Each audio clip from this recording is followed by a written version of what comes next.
Hey everybody, I'm Benjamin, aka the Terrible Australian at supermarsy.com, and welcome to my video review of the political drama Truth, which stars Cate Blanchett and Robert Redford. So let's get right into it. Now, I must admit, I didn't really know too much about the Killian documents controversy, which this film is based on. I mean, which is the true life event that this film is based on. So, I think I sort of recalls hearing about it about 10 years ago, over 10 years ago when all this was happening, but I didn't really sort of pay too much attention about it at the time. So pretty much sort of watching this film, the sort of how these events happen was all kind of new to me as a viewer. So, but one of the main, so I thought, okay, the plot to this sounds really interesting. So, and I love a good politically charged film. So, I figured, yeah, why not give this film a shot? But also, you know, there's a couple key factors. Of course, it had got a great cast. That's a great cast in this film, and as well as like Cate Blanchett, Robert Redford, Dennis Quaid, Topher Grace, Elisabeth Moss, and many others. And also, this film actually marks the directorial debut of screenwriter James Vanderbilt.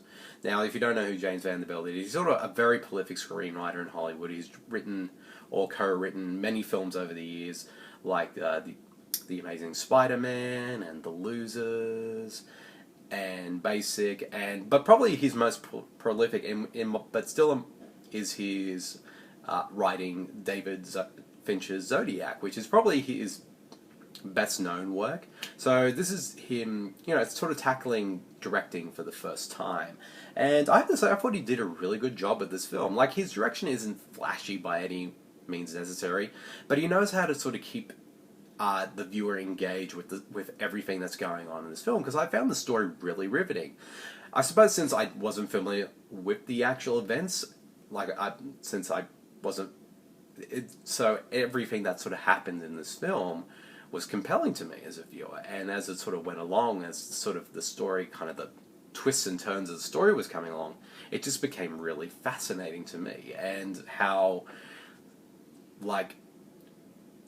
this whole thing happened. But at the same time, though, I also love films, besides politically charged films, I also love films about journalism as well. So this one was definitely right up my alley in terms of that.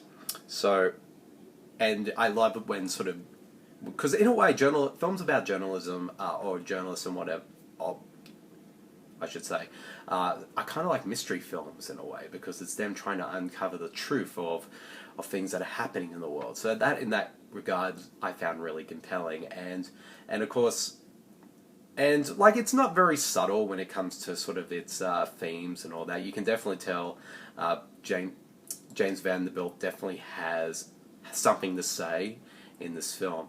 But also at the same time, though, what I really liked about the film is it's a love letter to journalism as well. Maybe it's not like the greatest journalism film of all time. I mean, it's not up there with something like Network or All the President's Men or anything like that.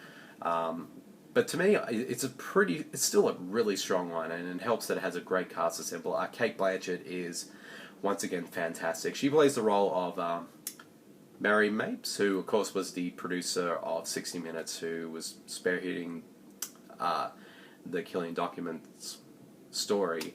And once again, she's just fantastic. She's always brilliant. I love Cate Blanchett, and she's just terrific here. And there's a great scene towards the end where she sort of goes up. A great scene of hers, which I won't spoil, towards the end, where she just is fantastic. And it's definitely, in my opinion, an Oscar-worthy type of performance.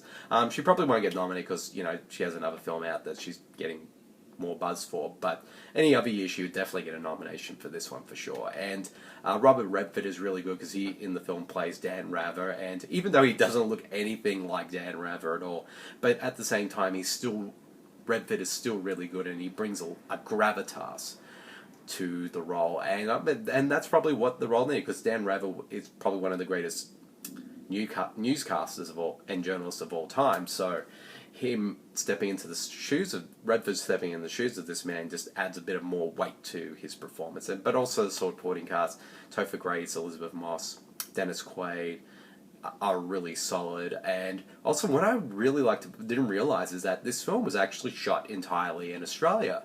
So when you're watching it, I forgot Stacey Keach is in the film as well, and he's really good as well.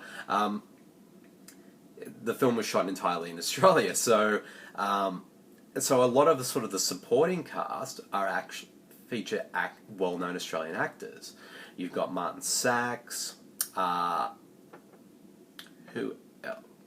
Rachel Blake, and surprisingly in a very prominent role, Noni Hazelhurst, who plays Stacey Keach's wife in the film, and she's featured a lot, quite a few scenes in the film, and it was actually really cool to see. And there's also a bunch of other Australian actors in the film, like Steve Bastoni, Felix Williamson as well. And it's really cool to kind of see them all in these small roles in the film. So, as an Australian, it just made me really proud. So, yeah, overall, I really enjoyed Truth. I think it's a really good, really engaging political drama that features some strong performances, a really strong script, and it's a pretty solid directorial debut for James Vanderbilt. And I'm definitely interested to see where he goes from here with his directing career. So if I had to give Truth a rating, I give it 4 stars. I really like this film a lot. So yep, that's the end of my video review of Truth. I hope you guys all enjoyed it, and I'll see you all later. See you, everyone.